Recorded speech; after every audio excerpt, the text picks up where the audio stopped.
Welcome to VNR news. Telangana ఇచ్చిన తల్లి సోనియా గాంధీ అని వారి జన్మదిన వేడుకలను ఘనంగా నిర్వహించుకోవాలని కాంగ్రెస్ పార్టీ నాయకులు కార్యకర్తలు తెలిపారు.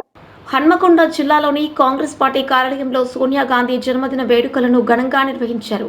కార్యక్రమంలో కాంగ్రెస్ పార్టీ నాయకులు కార్యకర్తలు పాల్గొన్నారు. సందర్భంగా వారు కేక్ కట్ చేసి సోనియా గాంధీ చిత్రపటానికి పాలాభిషేకం చేశారు.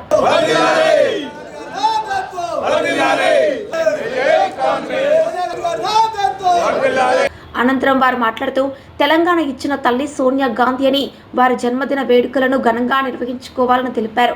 కాంగ్రెస్ ప్రభుత్వం ప్రజల ప్రభుత్వమని ఏడాది కాలంలోనే అనేక రకాలైన అభివృద్ధి కార్యక్రమాలను ఇచ్చిన హామీలను నెరవేర్చామని, అది ఓర్వలేక ప్రతిపక్ష నాయకులు కాంగ్రెస్ ప్రభుత్వంపై తప్పుడు ప్రచారం చేస్తున్నారని, అలాంటి వారికి ప్రజలే సమాధానం చెప్తారని తెలిపారు.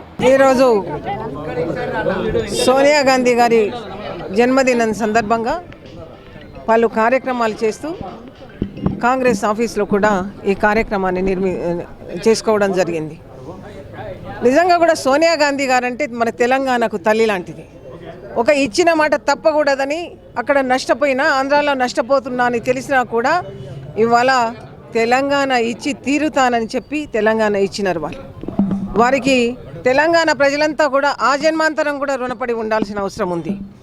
ఇవాళ సోనియా గాంధీ గారి చరిత్ర చూస్తే అత్తను వాళ్ళ ప్రాణ త్యాగం చేసిన తర్వాత కూడా ఇద్దరు పిల్లలతో కూడా ఈ పార్టీని ముందుకు తీసుకుపోవాలనే ఉద్దేశంతో సోనియా గాంధీ గారు గుండె నిబ్బరంతో ఇవాళ కాంగ్రెస్ పార్టీ పక్షాన నిలబడడం జరిగింది. అప్పుడు కానీ ఆ సమయంలో కూడా వారికి ప్రధానమంత్రి సీటు నాకు ముఖ్యం కాదు, ప్రజల గుండెల్లో నేను చిరస్థాయిగా నిలిచిపోవలసిన అవసరం ఉందని పదవీ త్యాగం చేసి సోనియమ్మ ఇవాటి వరకు కూడా మనందరికీ తల్లిలాగా, తెలంగాణ తల్లిలాగా ఉన్నారు.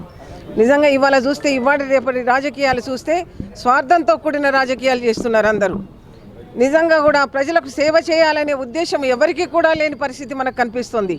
10 సంవత్సరాల కాలం పాటుగా తెలంగాణలో ఈ టీఆర్ఎస్ ప్రభుత్వం చేసిన ఆగడాలు అన్నీ ఇన్ని కాదు.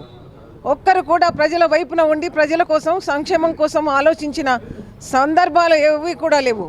ఇవాళ రేవంత్ రెడ్డి గారి సమక్షంలో కాంగ్రెస్ పార్టీలో ఈరోజు పేదల గురించి, బడుగు బలహీన వర్గాల గురించి ఆలోచిస్తుంది తప్ప మరి ఇంకొకటి కానే కాదు. సంక్షేమం ఒకవైపు నడుస్తుంటే అసంతృప్తితో వాళ్ళు మా పీఠాలు కదిలిపోయాయి, మేము ఇవాళ ప్రజలంతా కూడా మమ్మల్ని వదిలిపెట్టిన సందర్భంగా మేము ఏదో ఒకటి చేసి మళ్ళీ వాళ్ళకు ప్రజలకు కనుమరుగైన మేము మళ్ళీ కనిపించాలనే ఉద్దేశంతో అవాకులు చవాకులు పేరుతున్నారు తప్ప మరొకటి కానే కాదు. అయ్యా ఇవాళ అభివృద్ధి వైపు నడుస్తుంది తెలంగాణ అని మనం చెప్పక తప్పదు. 6 గ్యారంటీ పథకాలు ఏదైతే ఇచ్చామో ఇప్పటి వరకే 4 కంప్లీట్ చేయడం జరిగింది. జనవరి తర్వాత అంటే ఇచ్చిన మాట ప్రకారంగా తప్పకుండా కూడా ఈ పథకాలన్నింటినీ కూడా ప్రజల ముంగిట్లోకి తీసుకుపోవడమే ప్రధాన లక్ష్యంగా కాంగ్రెస్ పార్టీ పనిచేస్తోంది. బట్టి విక్రమార్క గారు ఏదైతే ఉన్నారో, రేవంత్ రెడ్డి గారు, బట్టి విక్రమార్క గారు, అలాగే మంత్రులంతా కూడా కలిసి రోజు వాళ్ళు చేసిన తెలంగాణలో చేసిన అప్పుల కుప్పను ఒకవైపు నెట్టుకొస్తూనే ఇటు ప్రజా సంక్షేమం వైపు నడుస్తున్నారు, అడుగులేస్తున్నారు.